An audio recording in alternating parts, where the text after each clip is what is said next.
केदारनाथ में 2013 की भयावह बाढ़ को लेकर कई धार्मिक और लोक कथाएं प्रचलित है। इन्हीं में से एक रहस्यमयी कथा है चोराबाड़ी ताल की, जिसे कुछ लोग इस आपदा का आध्यात्मिक कारण भी मानते हैं। यह कथा पूरी तरह लोक विश्वास और रहस्यमय घटनाओं पर आधारित है। आइए जानते हैं इस कथा को। 2013 की बाढ़ से जुड़ी एक मान्यता एक रहस्यमयी झील मानी जाती है, जो केदारनाथ धाम के पास ऊंचाई पर स्थित बताई जाती है। हालांकि यह स्थान स्पष्ट रूप से आधुनिक नक्शों में नहीं मिलता, लेकिन स्थानीय लोग और कुछ श्रद्धालु इस स्थान के अस्तित्व की पुष्टि करते हैं।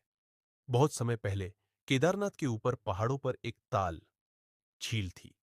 मान्यता है कि उस ताल में एक देवी का वास था और वह झील शापित थी। कहा जाता है कि उस ताल की ओर कोई नहीं जाता था और न ही उसे छेड़ा जाता था। स्थानीय लोगों की पीढ़ियों से यह चेतावनी दी जाती रही थी, अगर कोई उस झील के पानी को छेड़ेगा या वहां कुछ भी अनुचित करेगा तो भारी विनाश होगा। 2013 की आपदा से कुछ साल पहले कथित रूप से कुछ ट्रेकर और पर्यटक उस क्षेत्र में घूमने गए। उन्होंने ताल के पास जाकर उसमें पत्थर फेंके, नहाए और शोर मचाया। कुछ कथाएं यह भी कहती हैं कि उस ताल में पत्थर मारना देवी का अपमान था, जिससे झील में बसे देवी शक्ति क्रोधित हो गई। 2013 की बाढ़, जिसमें हजारों लोग मारे गए, मंदिर के आसपास का पूरा क्षेत्र तबाह हो गया, को कुछ लोग छोड़ वाली ताल की देवी का श्राप मानते हैं।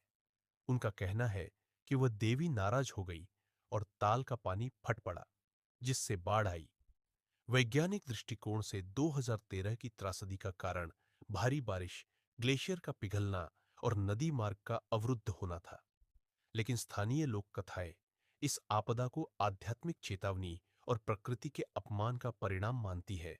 यह भी एक चमत्कार माना जाता है कि इतनी विनाशकारी बाढ़ में केदारनाथ मंदिर पूरी तरह सुरक्षित रहा।